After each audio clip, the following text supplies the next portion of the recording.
crying out to God after accepting Satan's offer.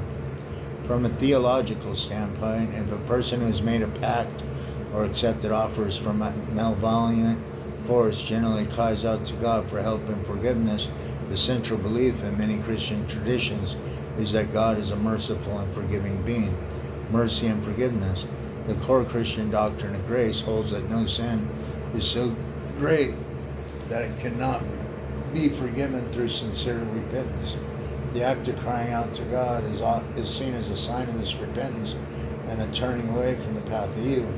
The belief is that God's power and love are greater than any contract or influence from a malevolent entity. Redemption, the story of the prodigal son, is a classic biblical parable that illustrates this very concept.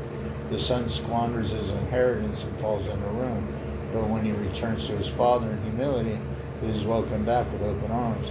This is often used as a metaphor for God's willingness to welcome back anyone who repents regardless of how far they have strayed. Modern examples and circumstances. Finding modern examples of this can be challenging because these are often deeply personal spiritual experiences, not typically documented in a way that can be verified externally. However, within Christian testimonies, you can find accounts of people who are involved in what they describe as a deal with the devil, or who were deeply entrenched in a life of sin, crime, addiction, occult practices, and who later converted to Christianity. Testimonies. These stories often follow a similar pattern, a period of deep spiritual and mental turmoil, the aha moment or crisis when they felt they have hit rock bottom, a decision to turn to God and seek forgiveness, a feeling of being freed or delivered from a spiritual burden. Prayer and exorcism. Does he have to flee? In many Christian beliefs, prayer is a powerful tool. When a person prays for a malevolent force to be bound and driven out, it is believed that the authority of God is invoked. The belief that this force has no choice but to submit to the power of God. This is not seen as a magical incantation, but a faith-filled appeal to a higher power.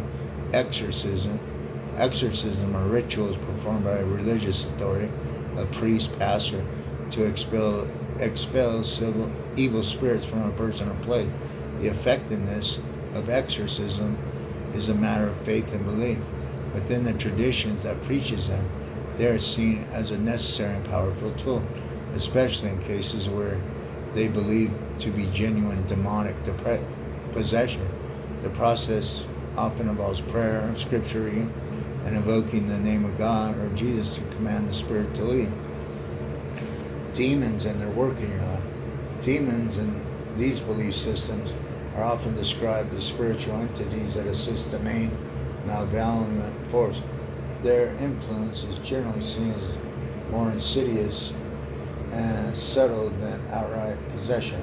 They are believed to work in people's lives by sowing discord and lies, creating division between people, encouraging gossip, promoting falsehoods, encouraging sinful behavior, tempting individuals to engage in pride, lust, greed, and other negative actions, creating spiritual blindness, making it difficult for people to see or understand spiritual truths, promoting fear and despair, feeding negative emotions, and making a person feel hopeless or worthless, living under God's authority versus Satan's control.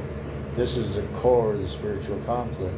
The question asks if living under God's authority will lead to a better life. From the perspective of faith, the answer is a resounding yes.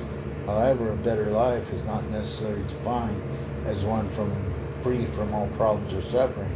Instead, is defined in terms of inner peace and freedom from the bondages of sin, guilt, and despair, a sense of peace that is not dependent on external circumstances, purpose and meaning, a life filled with purpose and meaning, knowing that one's actions are aligned with the divine will, spiritual protection, a sense of being protected from the harmful influences of evil, joy and love, the ability to experience genuine joy and to love others unconditionally.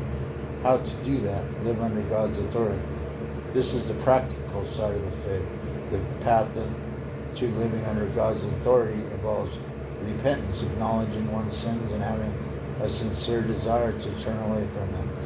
Faith, believing in a higher power and trusting in the guidance and love.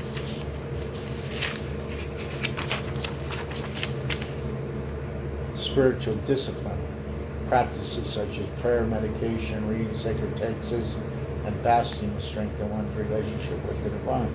Community, being a part of a faith community, church, temple, etc., for support, accountability, and encouragement. Service, living a life of service to others, which is seen as a tangible expression of love and faith. In essence, it's a complete change of direction. It's not about being a perfect person, but about orientating one's life towards the spiritual idea of goodness, love, and truth. So, what side of the street you live on, or whose street are you on? Are you living under God's authority or the control of Satan? What about the government, the world, and the people you hang out with? I don't know. But I bet you do now.